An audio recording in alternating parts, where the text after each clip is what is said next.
Ketika seorang menteri saja itu bisa ditangkap oleh KPK, apa kabar dengan Harun Masiku yang bukan levelan menteri dan kasusnya pun sangat-sangat berat karena terkait dengan Komisi Pemilihan Umum, ada kong kali kong dengan KPU. Tentu kasus Harun Masiku ini jelas mendelegitimasi apa yang sudah upaya-upaya yang dilakukan oleh KPU. Prabowo bongkar skenario di balik OTT Edi Prabowo. Menteri bisa di OTT, Harun Masiku lolos begitu aja. Bagaimana seorang menteri dari Partai Gerindra ini dengan begitu mudahnya ditangkap, tapi Harun Masiku yang dari kader PDIP justru sangat kesulitan sekali, padahal itu sudah ditetapkan duluan oleh KPK. Bagaimana ketika ini tidak pandang bulu? Tolong dijawab, kemana Harun Masiku? Apakah karena Harun Masiku punya kartu truf yang bisa membongkar keterlibatan para petinggi partai di negeri ini sehingga dia juga diamankan dari penangkapan KPK, guys, sehingga ya disembunyikan lah gitu ya. Nah, ini tolong dijelaskan. Pemerintah atau KPK ini harus clear, mampu menjelaskan kemana Harun Masiku gitu. Di satu sisi Anda ini hebat bisa menangkap selevel menteri dengan begitu mudahnya, dan itu kemudian juga menjadi pertanyaan, kok bisa dengan begitu mudahnya sih selevelan menteri, padahal untuk menangkap menteri itu tentu harus ada seizin atasannya kan. Nah, saya kira ini adalah babak baru bagaimana fungsi dan peran KPK harus kembali menunjukkan jati dirinya, dan yang terutama adalah menunjukkan kepada kita, kepada rakyat, bahwa Anda tidak pandang bulu dalam penanganan korupsi di negeri. Ini luar biasa ya, bagaimana korupsi itu masih merajalela di seputar kekuasaan. Itu baru menyebut menteri. Coba bayangkan. Nah, dari sini ada beberapa hal yang perlu dicatat ya, sobat Ernest sekalian. Ya, banyak hal. Pertama tentu, publik akan bertanya-tanya, mengapa yang ditangkap menteri dari Gerindra? Kita tahu bahwa KPK sekarang dianggap proksi dari kekuasaan sekarang. Kalau tidak proksi dari kekuasaan pasti tidak terpilih kan.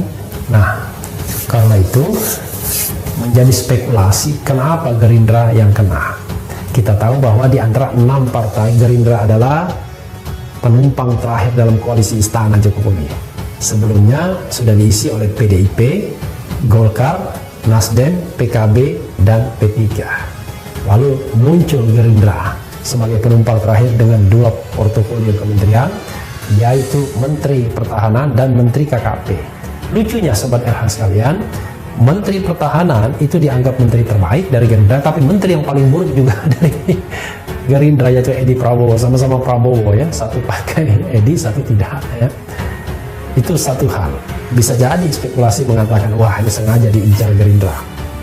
Tapi spekulasi tetaplah spekulasi, karena orang yang menanyakan kenapa tidak menteri dari, ya katakanlah dari PDIP, dari Golkar, atau dari partai koalisi yang dari awal. Dan korupsi itu kan pasti ada proses privilege begini, pengistimewahan ini, karena kalau dilepas kompetitif dan banyak orang yang bermain, dan itu akan terjadi harga yang cukup kompetitif, dan akhirnya apa yang terjadi tidak ada rental lagi gitu. Jadi sebenarnya ini dua hal ini, monopoli ini yang sangat istilahnya induknya, babonnya dari korupsi itu ya awalnya dari monopoli itu. Ya justru itulah, kalau justru sebenarnya akhirnya terbuka kan mata kita semua bahwa dari monopoli kargo itulah yang diduga menyuap gitu. Berarti memang ada uang di belakangnya semua ini gitu kan, ada kepentingan-kepentingan gitu. Dan itu tadi praktek rental itu gitu yang sangat kita sayangkan. Pengamat mengatakan Prabowo dan Gerindra masih membaca apakah ada skenario di balik OTT Edi Prabowo. Gelora.co. Penangkapan Menteri Kelautan dan Perikanan Edi Prabowo oleh Komisi Pemberantasan Korupsi KPK menimbulkan isu keretakan antara Partai Gerindra dengan Presiden Joko Widodo.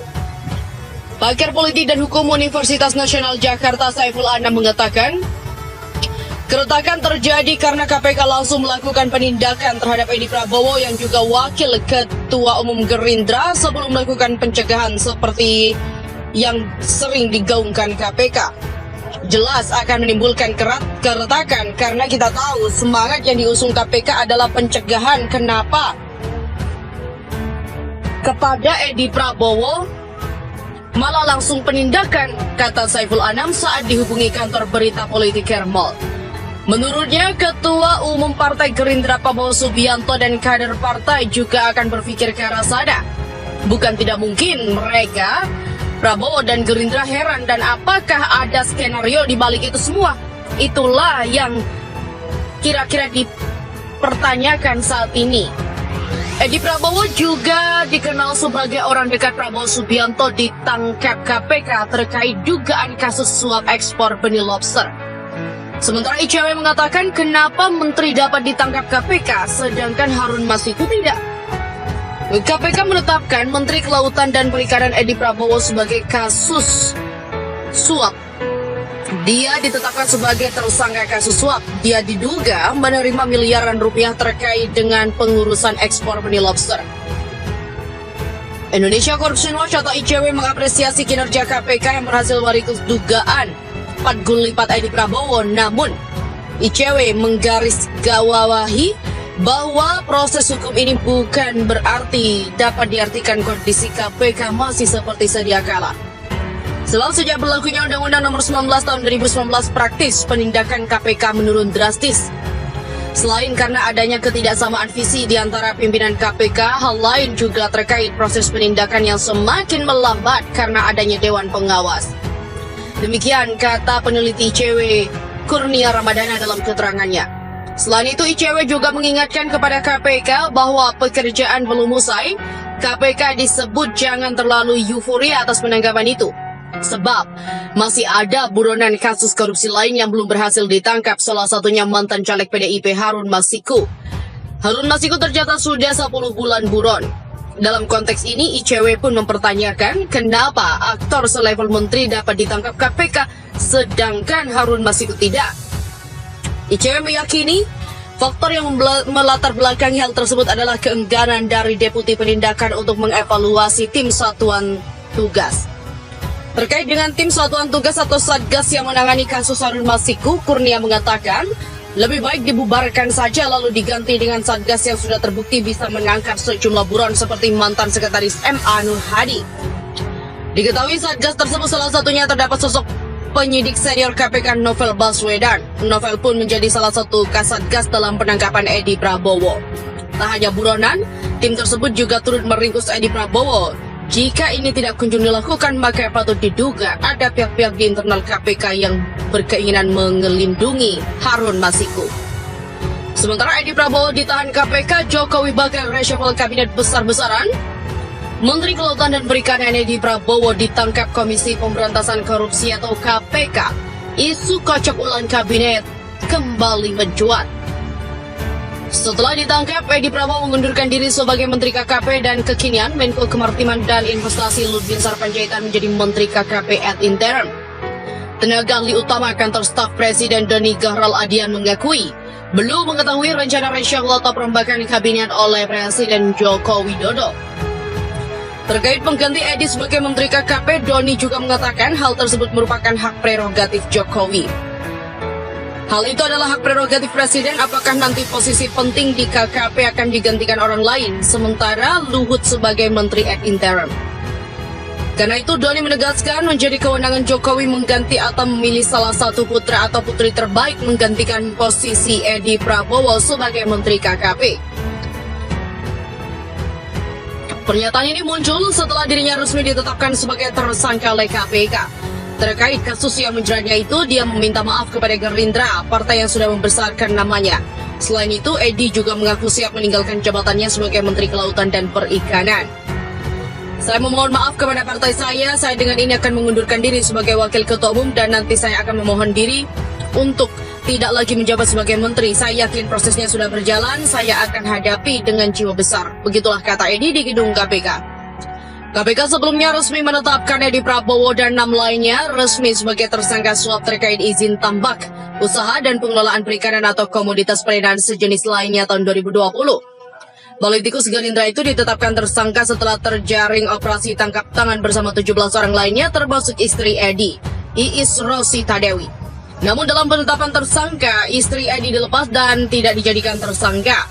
Sementara itu, Suharjito dijerat pasal 5 ayat 1 huruf A atau B, pasal 13 Undang-Undang Nomor 31 Tahun 1999, sebagaimana telah diubah dengan Undang-Undang Nomor 20 Tahun 2001 tentang pemberantasan tindak pidana korupsi junto pasal 55 ayat 1 ke 1 KUHP junto pasal 64 ayat 1 KUHP. Sementara hubungan Jokowi Prabowo tak akan pecah hanya karena Edi Prabowo. Kasus dugaan suap yang menjadikan menteri dari Gerindra Edi Prabowo sebagai tersangka diyakini tak akan mempengaruhi hubungan Prabowo Subianto dan Presiden Joko Widodo termasuk posisi Gerindra di koalisi pemerintahan. Setidaknya ada beberapa alasan yang membuat Igor yakin bahwa koalisi dan hubungan tokoh yang kedua kalinya berhadapan di pemilihan presiden tersebut tetap baik. Demikian kata Igor Dirgantara, pengamat politik Universitas Jayabaya, kepada kantor berita politik Ermol. Yang pertama yakni faktor kedekatan Prabowo dengan Megawati Soekarno Putri sebagai ketua umum PDIP pengusung Jokowi. Kedekatan keduanya diyakini akan tetap terjaga demi kepentingan pemilu 2024. Yang kedua, kata Igor, sikap akomodatif Prabowo terhadap proses hukum di KPK sejauh ini belum terlihat adanya intervensi dari Gerindra terhadap proses hukum yang dijalani oleh Edi Prabowo. Ketiga adalah faktor kepulangan Habib Rizik. Gerindra bisa memainkan kartu penting karena memiliki kedekatan dengan HRS, terutama pasca Jokowi lengser di 2024. Jatah partai Gerindra di kabinet juga diyakini tidak berkurang, malah bisa bertambah. Yang tak kalah penting adalah konsistensi Presiden Joko Widodo terhadap kawan koalisi di pemerintahan. Terlebih Gerindra juga mendukung putra sulung Jokowi Gibran Rakabuming Raka di Pilkada Solo serta menantunya Bobi Afif Nasution yang maju di Pilwal Medan.